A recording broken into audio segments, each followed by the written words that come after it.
What's good, YouTube? This is Jaden with another video. And today I'm going to be talking about something that I feel, once again, a lot of people.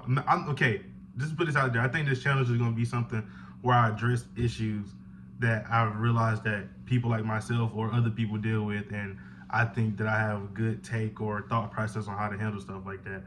So today's videos, I want to talk about, well, in today's video, I want to talk about confidence slash courage. Because I think they intertwine when it comes to most things, but I'm going to try to explain to you why I think that and how I feel that people can, build better confidence and courage, and why people even suffer with it in the first place. So,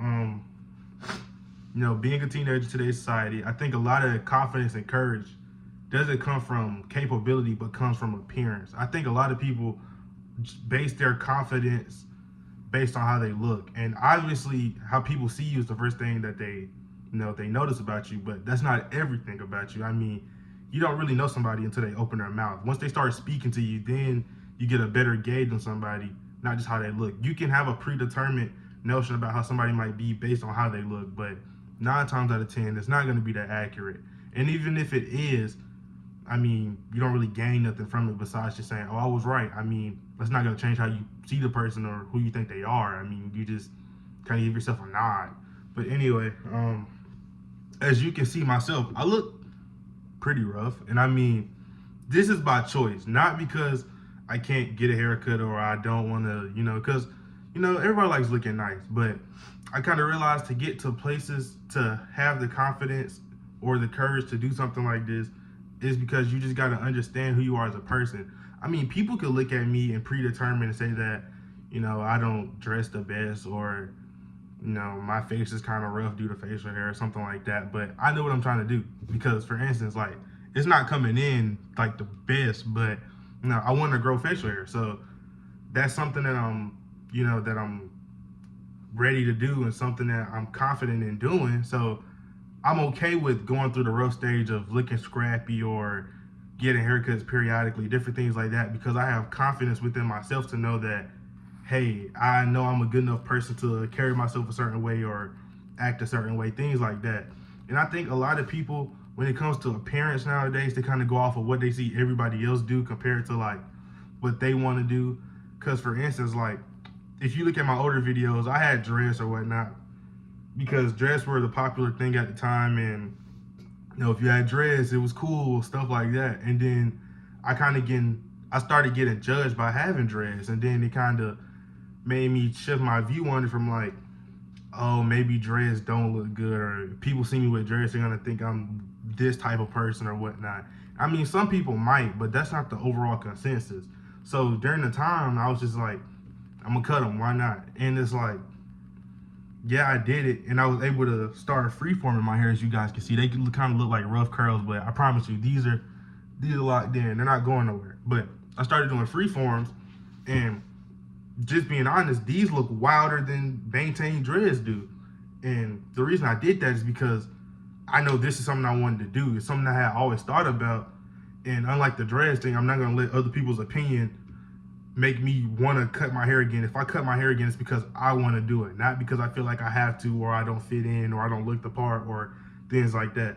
So now that I feel like over time, especially after cutting my dreads, I had to go through the low cut phase and stuff like that before my hair got to this length, I had to build confidence within myself to tell myself, hey, you look good, you're a nice person, you have a good personality, different things like that. And that kind of leads on into courage. A lot of people lack courage because they're scared of the outcomes. And to build courage, to be honest, you have to fail. I mean, there's maybe a handful of people on earth that are going to succeed the first time that they do something, or they're going to be consistently good at it. That's good for them, but for most people, you have to go through trial and error, whether it's practicing a sport, practicing lines, practicing public speaking, practicing reading, different things like that before you get really good at it. So once you build the confidence, then you have the courage to go out and try different things. And that's why I'm kind of how I am now, out of state in college, because like a couple of years ago, you can force me to leave out of state, because it's like I didn't have the courage. I was scared of going out of state and everything falling down and stuff. And I'm not gonna say my situation is the best, but I'm handling it. It's because I have the courage to know that, hey, you have to get to point A to point B, and depending on where you want to go, you can't do that without taking a leap of faith. And this is my leap of faith. I'm not super far, but I'm far enough to realize that I'm out of state. And I mean, it's okay. There's good things and bad things, but I'm glad I was able to build the courage to do something like that.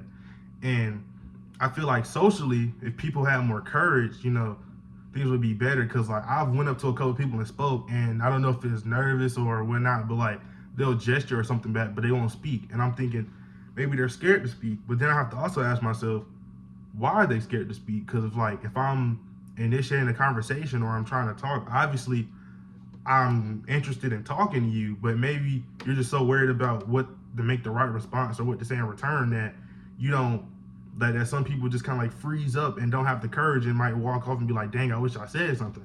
So I think courage, you just have to, courage comes off of trial and error. You might talk to somebody one time and there's a common thing where like people say, like you have this and that, you have a good day, or thank you, or people be like, hope you enjoy a meal. Like a server might say that, and you say, you too. I mean, yeah, that's not the right response, but you attempted to say something, and even though you fail, you can always build off of that. You can, instead of saying you too, just be like, thank you once again, something like that. Just having the courage to say something instead of somebody saying something to you and you just are awkward in return. Because I mean, it doesn't help you, and the other person might lose confidence because they're like, dang, if I'm speaking to people and they're not speaking back, something might be wrong with me. And that's not the thing. Some people just aren't confident in responding or don't have enough courage to respond in the manner that they should or that they want to. So I think confidence and courage go hand in hand. Sorry if things are overlapping, but I think confidence and courage go hand in hand. And to have courage, you have to first build confidence. And then once you have the confidence, to be courageous and do things, once you're courageous and take those big steps and things go good, then you have the confidence that like comes back into it, and you're like, hey, I know I can do that. I know I'm capable of doing that. So now I feel good about myself. Now I know that I'm this, I'm that. And I'm not saying get big headed or anything, but it's good to have courage, because courage leads back into confidence, and confidence goes back into courage. They're almost like twins, in my opinion. But yeah, that's just something that I was thinking about this week, and I thought that I should let you guys know, because there might be somebody out there who struggles with it. Because I mean, I think everybody does, and I did at one point, but currently I don't anymore, and I'm thankful for that. But I know it can always be better, and I know I'm not the most courageous person ever. So hopefully this video can reach the person that it needs to. And if you have anything if you guys have anything that you want me to talk about, let me know down in the comment section below. I'm free to talk. Well, I'm open to talk about things that I'm educated on, or educate myself about things that I don't know. So once again, thank you guys for watching the video. And if you have anything that you want me to talk about, just let me know down below. And peace.